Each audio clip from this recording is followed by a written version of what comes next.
이 시간에 토론할 주제는 올림픽과 정치입니다.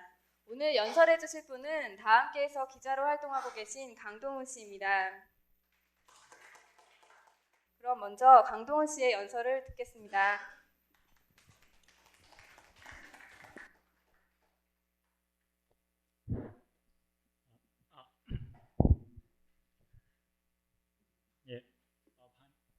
만나게 돼서 대단히 반갑습니다. 제가 여기 계신 분들이 신문을 다 사보셨는지 모르겠는데 다함께 신문을 이번 신문을 사보셨는지 모르겠는데 제가 거기에 기사를 썼어요. 그래서 그 기사를 그대로 읽으면 여기 계신 분들이 대단히 실망을 당연히 하실 것 같습니다. 그래서 제가 이 발제 내용은 최대한 그 신문 기사와는 관련이 적은 내용들을 더 추가적으로 했습니다. 그러니까 신문을 기본적으로 읽으시길 바라고 그 내용을, 그리고 이제 제가 거기에 쓰지 않았던 내용들을 중심으로 해서 더 얘기를 좀 진행을 해보도록 하겠습니다. 여기 계신 분들 중에서도 요새 새벽까지 올림픽 프로를 보시는 분들이 있는지 모르겠습니다. 많은 사람들이 소위 요새 생활 완전히 패턴이 바뀔 정도로 올림픽에 열광하는 사람들도 있다고 합니다. 이 올림픽이나 스포츠는 이 현대 삶을 살고 있는 사람들에게 어쨌든 활력을 주는 요소가 됩니다. 사람들이 자신들이 직장에서 받는 그런 여러 가지 스트레스나 그 다음에 이 억압들 때문에 그것으로부터 벗어날 수 있는 기회를 찾는다는 측면에서 올림픽이나 뭐 스포츠 게임들이 하나의 탈출구가 되기도 하는 거죠. 그래서 그런 사람들이 올림픽이나 스포츠에 그렇게 열정을 쏟는 것을 우리는 이해할 수가 있습니다.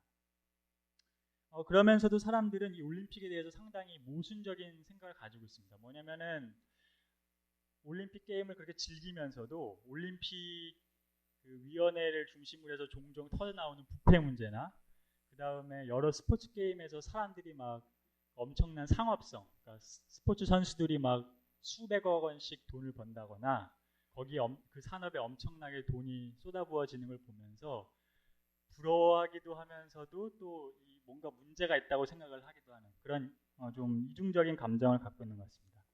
일단 저는 먼저 올림픽 부패 문제에 대해서 좀 먼저 얘기를 해볼까 합니다. 최근에 또 이 BBC에서 올림픽 부패 문제를 다시 한번 들춰냈습니다. 올림픽 BBC 기자들이 영국의 사업가들로 위장을 해가지고 어떤 국제 로비스트를 통해서 불가리아의 IOC 위원을 만나는 그런 장면을 몰래카메라로 찍어서 방송을 최근에 했습니다. 그래서 이것 때문에 다시 한번 IOC의 부패 문제가 바깥으로 드러나게 됐습니다. 여기서 이 IOC 불가리아 IOC 위원은 BBC 기자에게 자기한테 약 340만 유로를 주면은 20개 나라의 표를 모아줄 수 있다 이렇게 얘기를 했습니다. 그러니까 우리나라 돈으로 한 47억 원 정도를 내주면 자기가 20개 나라의 표를 모아주겠다 이렇게 얘기를 했다고 합니다. 그다음 BBC는 또 이것에 이어서 아시아 올림픽 평의회 사무국장하고도 접촉을 했는데 그 사람은 뭐라고 말했냐면 상대가 뭐가 필요한지를 잘 알고 이 로비를 해야 된다 이렇게 얘기를 하면서 적어도 나한테 이렇게 좀 내가 영향력을 미칠 수 있는 사람이 한 34개 국가의 사람들의 표를 끌어올 수 있으니까 자기한테도 뭔가 이 로비를 해줄 것을 요청하는 듯한 이런 발언을 했습니다. 근데 이거는 대단히 많은 사람들에게 알려지지 않았던 일이긴 하지만 IOC 내에서는 상당히 오래된 문제이기도 합니다. 그래서 이게 지금 이번 2012년 올림픽 유치를 위해서 이번 문제가 터진 건데 사실은 솔트레이크 2002년에 있었던 올림픽 동계올림픽 미국에서 열린 동계올림픽 유치를 과정에서도 그런 부패의 내용이 폭로되면서 한번 큰 홍역을 치른 적이 있습니다. IOC가. 그러면서 막 IOC가 나름대로 뭐 개혁 방안들을 막 내놓고 그랬었죠. 그런데 이거는 IOC 위원들이 이런 내용들을 폭로하고 몰래 카메라를 대고 말했기 때문에 이게 문제가 커진 거지. 사실은 IOC는 그 이전부터 훨씬 그 오래 전부터 이런 문제들을 앓고 있었습니다. 이것은 IOC 자체가 대단히 폐쇄적이고 그다음에 현대 사회의 진정한 귀족들이라고 할 만한 사람들이기 때문에 가능한 일입니다. 이 IOC 위원들은 자기 스스로 또 서로를 선출해 주는 사람들이기 때문에 서로에 대해서 이렇게 눈 잘 감아주면 사실은 이 문제가 크게 터질 일이 없습니다. 그리고 바깥의 기자들을 통해서 조금씩 새 나가겠지만 IOC 위원들이 단합해서 입만 다물면 사실은 알 길이 없는 겁니다. 그래서 IOC 위력은 정말 지금 현재 IOC 위력은 정말 막강한데요. 이들은 선출되지도 않을 뿐만 아니라 이들의 1년 예산은 약 28억 달러 정도 됩니다. 이것은 웬만한 그 조그만 국가의 국가 예산과 맞먹고요. 이것에 대한 지출 내역은 당연히 전혀 공개되지 않고 이들은 어느 국가를 가든 간에 가장 A급 호텔을 당연히 통째로 빌려 써서 최고 스위트룸을 위원장이 쓰는 것에서부터 시작해서 그 각 조직의 중요한 역할을 맡은 사람들이 자신들의 그 역할에 맞는 방을 배정받아서 사용을 하고 합니다. 그런데 물론 이런 부패는 커다란 문제이긴 하지만 이거는 자본주의 사회에서의 다른 부패들과 마찬가지로 사업가들이 이런 뇌물을 적절한 투자라고 생각하기 때문에 가능한 겁니다. 제가 아까 말씀드렸는데 한 47억 정도 340만 유로를 투자하면 올림픽을 유치할 수 있다. 그러면 올림픽을 유치하면 수십억 달러를 벌 수 있는데 그 도시가 수십억 달러의 수입이 생기는데 뭐 수백만 달러 정도를 돈으로 투자하는 것은 전혀 이상할 게 없습니다. 그렇기 때문에 이 올림픽의 부패는 자본주의의 다른 부패와 마찬가지로 스포츠나 올림픽이 진짜 거대한 산업이 되고 돈벌이가 되기 때문에 그런 부패 문제가 생겼다고 볼 수 있는 것입니다. 이 올림픽의 거대한 산업, 스포츠의 거대한 산업이라고 하는 것은 방송사들, 그리고 이 스포츠 용품 업체들, 그리고 각각의 그 스포츠 프로 구단들, 그 다음에 그 광고를 이용해서 뭔가 브랜드 이미지를 높이고 싶은 다른 여러 거대 기업들, 이런 기업들이 어우러진 하나의 그 거대 산업이 됐기 때문입니다. 예를 들어서 아틀란타 올림픽 때는 그 아틀란타 96년 올림픽 때는 올림픽 100주년이어가지고 올림픽 광장이라는 걸 만들었습니다. 근데 그 광장을 만들 때 광장 만드는 비용을 아끼기 위해서 사람들이 벽돌을 한 장씩 사게 했어요. 35달러에. 그러면 그 벽돌을 사면 거기에 자기 이름하고 가족 이름을 새겨서 이렇게 만듭니다. 예, 뭐 이런 거는 하나의 일종의 에피소드고 뭐 귀엽게 봐줄 수 있는 정도죠. 예. 그래서 우리는 이 올림픽 위원회나 그 다음에 올림픽 조직위원회가 각각 돈을 모으는 방법을 한번 봅시다. 이들은 주로 주요 대기업들에게 돈을 끌어모으는데 이 기업들을 공식 스폰서로 지정을 해주죠.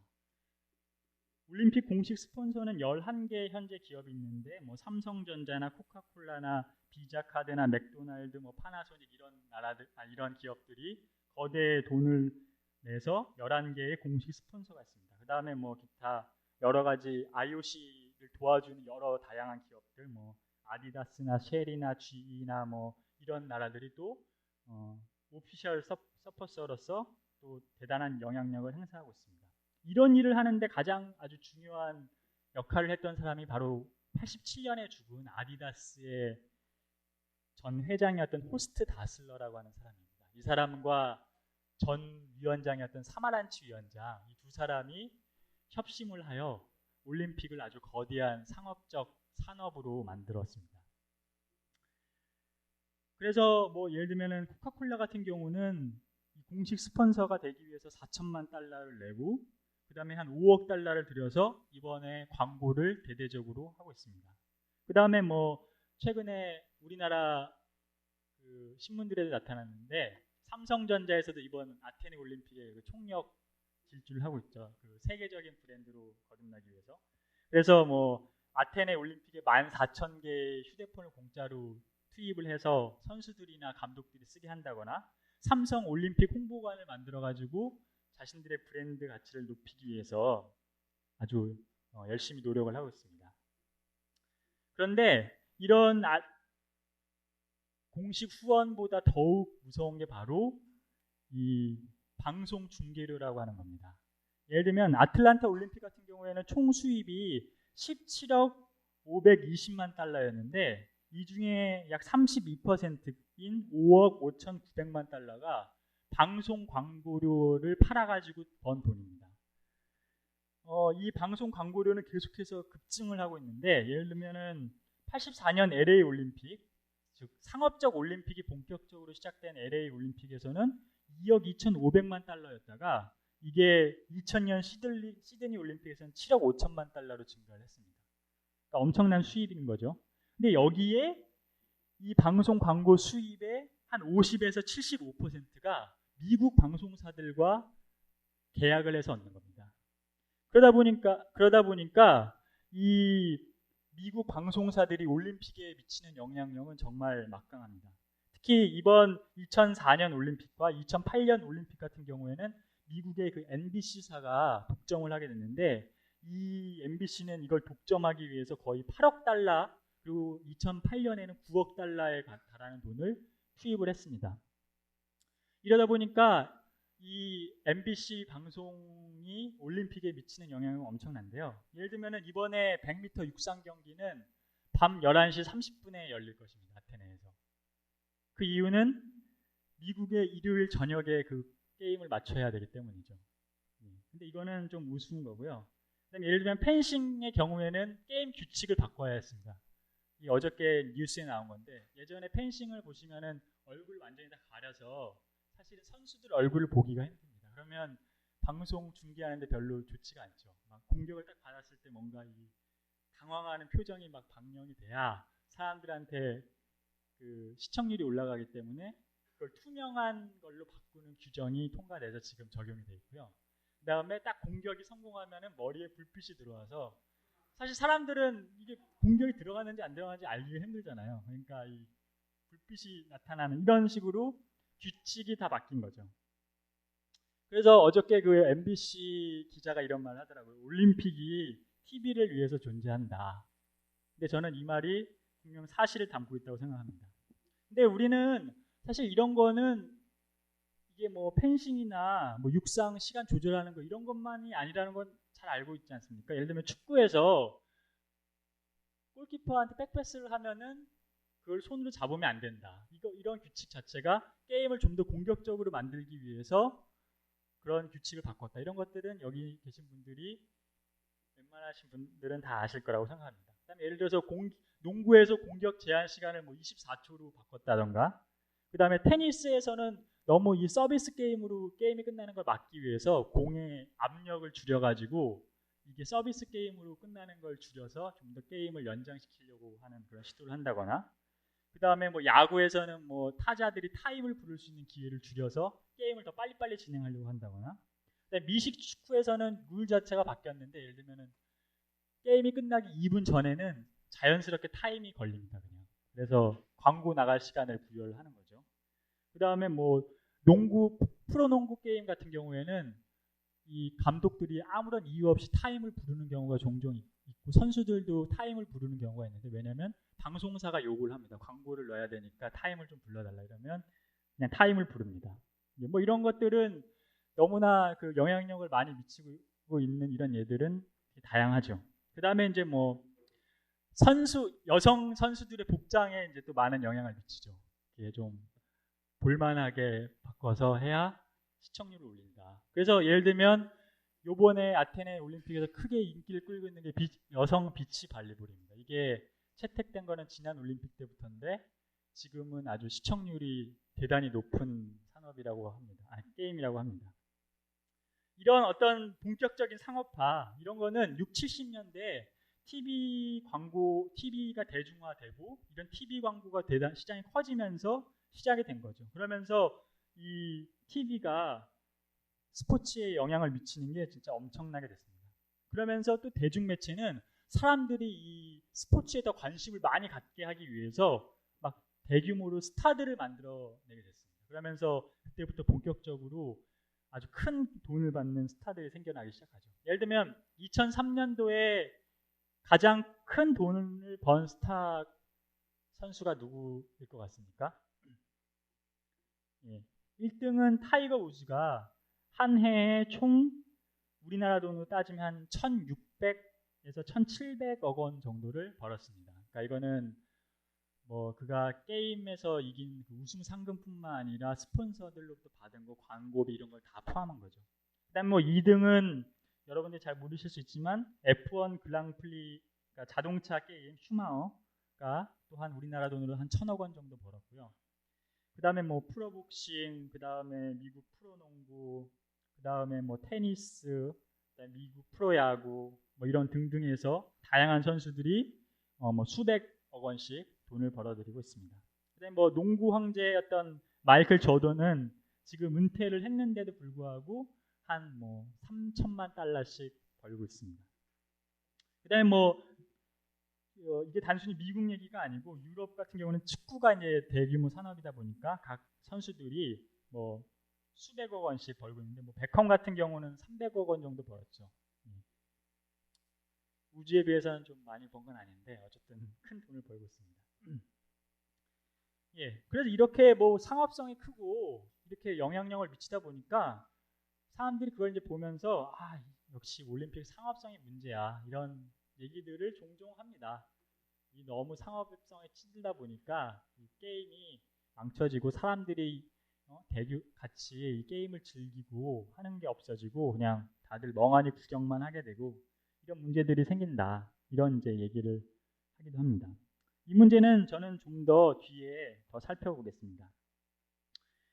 저는 그럼에도 불구하고 이 올림픽 자체에 사람들이 많은 기대를 또 가지고 있다고 생각합니다. 예를 들어서 스포츠 정신, 올림픽 정신, 우리가 이런 것들을 얘기를 많이 해요. 그래서 지금의 올림픽은 뭔가 이 스포츠 정신이나 올림픽 정신에서는 멀어진 일탈된 상황이라고 사람들이 생각을 합니다. 근데 저는 이 올림픽의 시작이 물론 지금과 같은 모습으로 시작하진 않았지만 저는 순수한 올림픽이라는 것이 있었는가에 대해서 좀 회의적입니다. 예를 들어서 쿠베르탱이 올림픽을 처음에 시작을 했는데 그는 상당히 이 민족주의적인 관점에서 사실은 이 올림픽을 시작을 했습니다. 그 당시는 우리가 생각을 해볼 필요가 있는 게 19세기 말이었어요. 우리가 여기 계신 분들 다들 20세기 말을 지나왔습니다. 세기 말적 경험을 한 번씩 하셨을 텐데 그때 뭐 밀레니엄 버그 이런 얘기도 나오고 그러면서 뭔가 위기감이 막 퍼져 있었죠. 근데 19세기 말에도 그 당시 지배자들한테는 그리고 그 당시 여전히 남아있었던 귀족들이나 이런 지배자들한테는 뭔가 세기말적인 그런 위기감 그리고 자신들이 생각하고 있는 그런 문명이라고 하는 게 곧 무너질 수 있다 이런 생각들이 많이 있었어요. 왜냐하면 특히 프랑스 같은 경우에서는 1871년에 막 파리 꼬민을 겪고 이러면서 지배자들이 심각한 도전을 받은 적도 있었고 이런 게 이제 경험이 축적이 되면서 그런 위기 의식을 가지고 있었죠. 그래서 이제 이 쿠베르탱은 이 영국의 사립학교에서 그 당시에 체육 교육을 시작을 하고 있었던 것을 보고 그 다음에 독일에서는 그 당시에 근대적인 체조가 막 생겨나기 시작하고 있었습니다.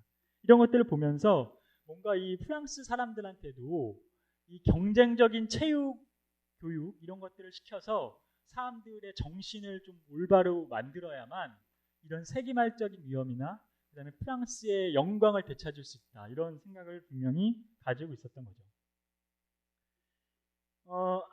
이렇게 시작된 올림픽이 이제 본격적으로 정치적으로 이제 이용되기 시작한 것은 1차 세계대전이 끝나면서부터였습니다. 올림픽은 개최국이 전 세계의 기술적인 진보와 개최 능력을 보여줄 수 있는 아주 좋은 기회였죠. 그 당시에는 국제 만물 박람회라는 게 또 여는 게 그 국가의 기술 능력을 보여주는 중요한 기회였는데 쿠베르탱은 이 올림픽이라고 하는 거를 이 만물 박람회와 연결시켜가지고 개최를 추진을 하는 방식을 많이 취하고자 했습니다. 물론 그게 잘 되진 않았지만요. 그러면서 이 각 국가에 막 선전적인 장이 되기 시작했는데요. 이게 바로 아주 극명하게 나타난 게 1936년의 독일 올림픽이었죠.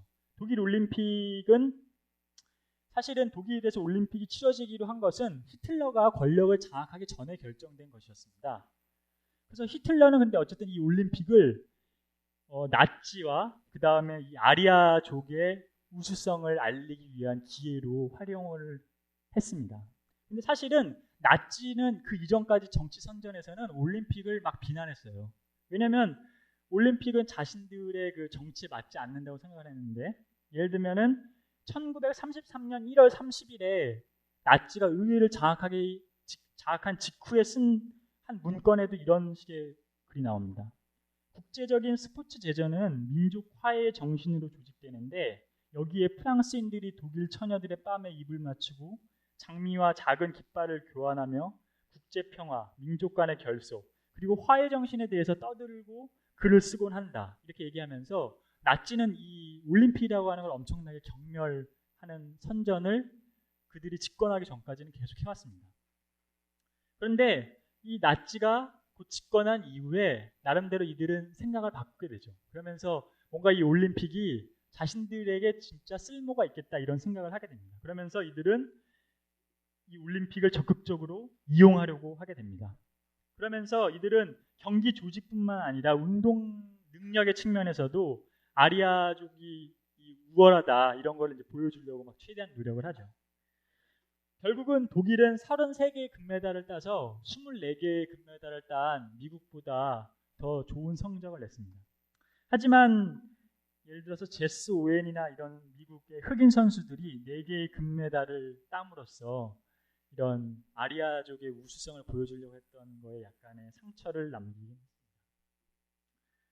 이런 어떤 올림픽이 정부의 이제 정당성 그리고 자신들의 국력을 전 세계적으로 과시하려고 하는 것은 그 이후에도 계속해서 나타났습니다.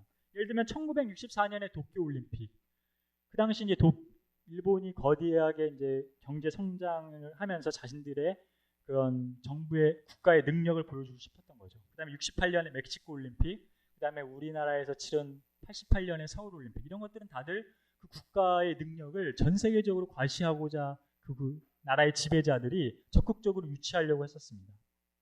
그래서 최근에는 2008년에 그 북경 올림픽을 유치하기 위해서 중국의 지배자들이 그렇게 열과 성을 다했던 것은 바로 자신들의 그 강대국으로서의 지위를 전 세계에 다시 한번 보여주고 싶었던 거죠. 우리나라에서의 경험을 한번 잠깐 돌이켜보면 사실은 박정희 정권 때부터 올림픽 유치에는 관심이 있었습니다. 그런데 이제 그게 좀 이루어지지 못하다가 전두환이 결국은 정정을 내세워서 이것을 유치를 했죠. 그리고 이것이 바로 내부 통합 이데올로기로 강력하게 작용했던 것을 여기 계신 분들은 잘 기억을 하실 겁니다. 예를 들어서 저 같은 경우도 초등학교 내내 다니면서 그린 올림픽 포스터 수가 엄청 날 것 같은데, 자, 온 국민이 그 88 올림픽을 준비하기 위해 사는 것과 같은 그런 분위기였었죠. 그러면서 전두환은 결국 이것을 이용해서 87년에 올림픽이 끝날 때까지는 헌법 개정은 없다라고 하는 호언 선언을 하기도 했었습니다. 이런 어떤 국가 선전의 장으로 올림픽이 쓰인다. 마찬가지로 저는 이제 또 다른 측면을 한번 살펴보고 싶습니다. 예를 들어 올림픽은 참여의 의의가 있다 이렇게 얘기를 합니다. 그렇죠. 올림픽에 참여하는 건 의의가 있습니다. 아주 정치적인 의의가 있습니다. 올림픽에 참가할 수 없다라고 하는 것은 국제 정치에서 배제된다라고 하는 정치적 의미가 있는 것입니다. 예를 들어서 1920년에 열린 올림픽에는 오스트리아나 불가리아, 독일, 헝가리, 터키는 참가할 수가 없었죠. 왜냐하면 1차 세계대전에서 패전한 국가였기 때문입니다. 마찬가지로 2차 세계대전 때에는 2차 세계대전 후에는 독일과 일본이 또 참가할 수가 없었습니다. 반면에 이번 올림픽 때에는 팔레스타인이 공식적으로 참여를 했는데, 이것은 바로 팔레스타인이 국가로서 국제사회에서 이제 인정을 받고 있다는 거고, 이것은 팔레스타인인들에게는 대단히 커다란 의미가 있는 거죠. 그리고 물론 이번 개막식 때 그 팔레스타인인들이 입장할 때는 많은 사람들이 그 큰 박수를 보내주기도 했습니다. 이렇게 참가를 하는가, 참가를 하지 않는가는 굉장히 정치적인 의미가 있습니다. 이것은 보통 사람들이 생각하는 그냥 게임에 참가하는 그런 아마추어 정식 이런 것과는 다르게 국제사회에서 어떤 영향력을 갖는가, 그리고 그것을 통해서 국가가 어떤 발언을 하는가, 이런 의미와 사실 깊게 관련이 있는 겁니다. 예를 들어서 이런 예들은 대단히 많은데요. 56년에는 이집트, 이라크, 레바논이 그 수에즈 운하를 공격한 프랑스, 영국, 이스라엘에 반대하기 위해서 올림픽에 참여하지 않았고요. 그 다음에 미넨 올림픽에서는 남아프리카 공화국에 뉴질랜드가 남아프리카 공화국에 그 럭비 팀을 보냈다는 이유로 미넨 올림픽에 아프리카 나라들이 참여하지 않았습니다.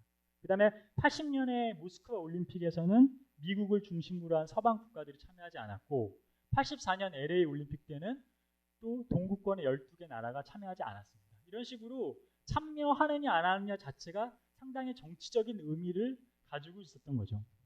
이렇게 우리가 올림픽의 첫 시작에서부터 최근에까지를 쭉 살펴보면 단 한 번도 정치적인 내용이 개입하지 않았던 때가 없습니다. 그렇기 때문에 올림픽의 순수한 때로 돌아가자 이것 자체가 제가 봤을 때는 언제로 돌아가야 하는지가 약간 좀 의문이 생기는 것 같습니다. 이러다 보니까 이런 아주 올림픽 자체가 국가의 경쟁의 장, 이러다 보니까 선수들 사이에서도 엄청난 경쟁 압력을 받습니다. 그래서 선수들은 약물 복용을 공공연하게 요구를 받습니다. 그래서 대부분의 선수들은 의사나 코치들로부터 어떤 약물을 쓰면 좋고 어떤 약물은 약효가 언제까지 가고 그 다음에 어떻게 며칠 정도 지나면 검출되지 않는다. 이런 것들에 대해서 전문적으로 조언을 받습니다. 그래서 이거는 너무나 광범한 문제인데 이런 문제에 대해서 IOC는 알고 있으면서도 이런 부분을 공공연하게 거론하거나 이것을 강화하는 문제에 대해서는 전혀 적극적이지가 않죠. 이러다 보니까 사람들은 올림픽을 개혁해야 한다는 운동이 벌어집니다. 이 올림픽 개혁의 내용을 보자면 첫 번째는 상업성을 없애는 것, 두 번째로는 경기의 승리보다는 참가의 의의를 두고 메달 획득을 국가의 승리가 아니라 개인의 승리로 돌려야 된다. 그 다음에 올림픽이 정치적인 도구로 이용되지 않기 위해서 출전 선수가 특정한 국가 소속이라는 것을 확인할 수 있는 걸 없애고 그 다음에 메달 시상식 때 특정한 국기를 울리거나 국가를 연주하는 걸 없애자 이런 식의 주장을 합니다. 그런데 이거는 물론 저는 어느 정도 그런 주장을 하는 사람들의 생각을 지지할 수는 있습니다. 그러니까 왜냐하면 우리가 어떤 신체적인 여가 활동, 신체적인 오락이라고 하는 것이 필요하다는 상황에서 더 많은 사람들이 그런 신체적 여가 활동이나 오락을 즐길 수 있게 하면서도 민족주의나 상업성은 배제해보자라고 하는 그런 의도를 갖고 있는 것이죠. 하지만 저는 스포츠 자체라고 하는 것이 가진 한계 때문에 이런 거는 좀 어려움에 부딪힐 수밖에 없다고 생각합니다. 자, 여기 계신 분들은 스포츠가 뭐라고 생각하십니까? 사실 스포츠라고 하는 것 자체는 대단히 정의하기가 어렵습니다. 스포츠가 뭘까? 그냥 사람들이 신체적으로 노는 것인가? 그러면 낚시는 스포츠인가? 낚시는 여가라고는 하지만 또 스포츠라고 하기는 어려운 것 같습니다. 스포츠라고 하는 것 자체가 상당히 규정하기가 어려운데 일반적으로 사람들이 스포츠를 규정하는 것은 규칙이 지배하는 경쟁적 신체 활동이라고 사람들은 보통 일반적으로 정의를 내립니다. 여기서 중요한 것은 규칙, 그 다음에 경쟁, 그 다음에 신체, 이 세 가지가 중요한 결정 요소죠. 그래서 이것은 그렇기 때문에 제가 말하고 싶은 바는 뭐냐면 스포츠라는 것 자체는 자본주의 사회에서 만들어진 하나의 특별한 신체적인 여가 활동이 신체적인 활동이라는 겁니다. 이것은 자본가들의 내용에 아주 잘 맞게 새롭게 조직된 것입니다. 왜냐하면 자본가들은 이 사회를 대단히 합리적이고 규칙적으로 그들 스스로 합리적으로 규칙적으로 운영을 하고 싶어 합니다. 그렇기 때문에 그 이전까지 있었던 다양한 민족적 놀이들을 대단히 합리적인 체제로 개편을 합니다. 이것은 다른 여러 지역이나 국가에 있는 사람들과 게임을 하기 위해서도 필요할 뿐만 아니라 그들 스스로 이런 것을 엄밀하게 따지는 게 대단히 중요했다는 거죠. 그리고 여기에 경쟁을 도입한 것 또한 그들의 사상이나 이데올로기 그리고 사회를 운영하는 원칙에는 대단히 어울리는 방식이었습니다. 이것을 우리는 스포츠의 본격적인 시발이라고 할 수 있는 축구로부터 한번 살펴봅시다. 예를 들어서 축구는 다들 아시겠지만 이전의 중세 시대에도 영국에서 존재했던 게임입니다. 물론 이거는 현재의 축구와는 완전히 다르죠. 뭐 예전에는 축구가 이제 막 몇 시간 동안 그 동네에서 동네 사람들이 다 참여하는 형식으로 이루어졌습니다. 그래서 양쪽에는 이제 수백 명의 사람들이 그 공을 차면서 막 돌아다녔는데요. 당연히 공식적인 규칙이라는 게 있을 리가 없죠. 그냥 어떻게든 공을 그 상대방 지역에다 넣기만 하면 게임이 끝납니다. 당연히 심판도 없고 뭐 싸움이 진행되는 건 당연히 다반사였겠죠. 근데 이것이 분명히 어떤 그 당시에 그 사회적인 내용을 반영하고 있다고 저는 봅니다. 마찬가지로 일본에서도 또 특별한 공놀이가 있었는데 이거는 이제 일본 귀족들이 즐긴 공놀이입니다. 이거는 이제 공을 이렇게 다루는 능력이 그 사람의 어떤 사회적인 특권을 보여주는 거라고 생각을 했는데 먼저 이 사람들이 공을 놓고 그 공에다가 예를 표한 다음에 거기에 모인 사람들이 공을 이렇게 패스를 합니다. 다양한 기술을 써서. 그래서 이거는 당연히 경쟁이라는 게 있을 리가 없는데 그냥 잘 옆에 사람들에게 패스를 해주기만 하면 되는 겁니다. 이거는 현대의 축구하고는 전혀 관계가 없는 것처럼 보이고 사실은 좀 더 이 불교 의식인 것처럼 보입니다. 이렇게 사람들이 보기에. 제가 이 얘기를 하는 이유는 뭐냐면 스포츠라는 것 자체가 규칙과 그다음에 경쟁과 신체 활동이라는 이 세 가지 요소로 정의되는 것이라고 한다면 스포츠는 대단히 현대적인 산물이라는 거죠. 그리고 그렇기 때문에 그 이전에 고전 혹은 중세 시대에 존재했던 공으로 즐겼던 뭔가 신체적인 오락이라고 하는 것은 현대의 축구와는 전혀 다른 형태를 띠었던 것이 너무나 당연했다는 겁니다. 왜냐하면 그것은 그 사회의 지배적인 사상을 반영해 주었기 때문이라는 거죠. 저는 이것이 자본주의 사회에서의 스포츠 발전과 또 연관이 있다고 생각합니다. 저는 올림픽의 시기를 크게 세 가지로 나눌 수 있다고 생각을 하는데요. 이것은 우연이라고 생각하지는 않는데 필연적으로 자본주의의 시대 구분과도 어느 정도 맞아떨어집니다.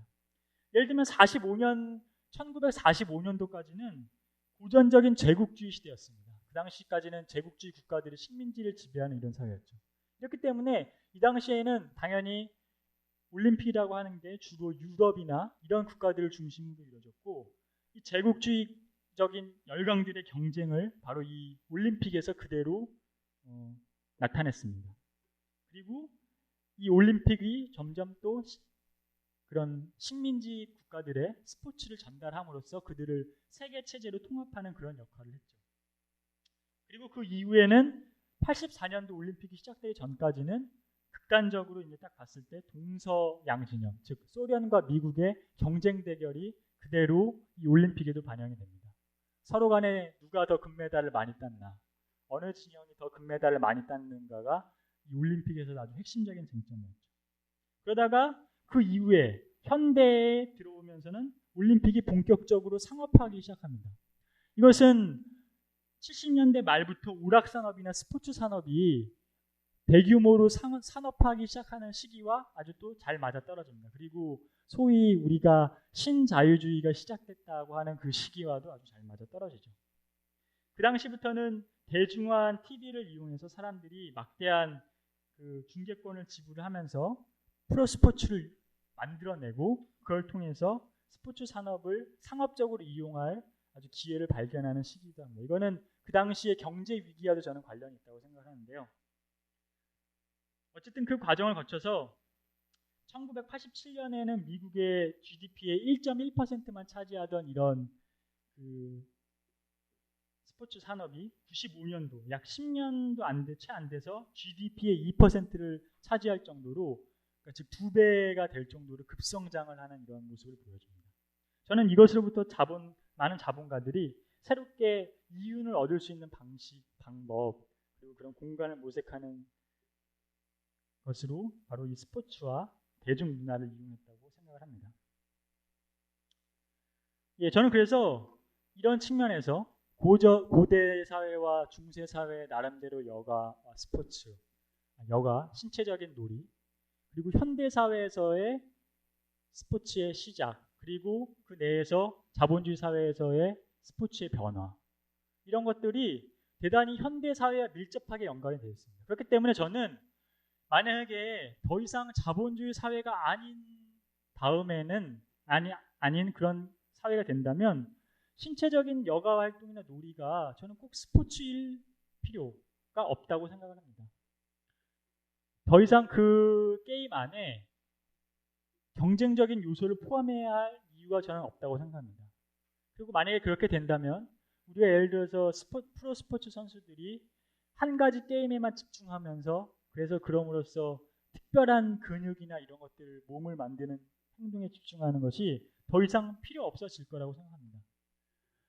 물론 우리가 수영을 배우는 것은 대단히 중요하지만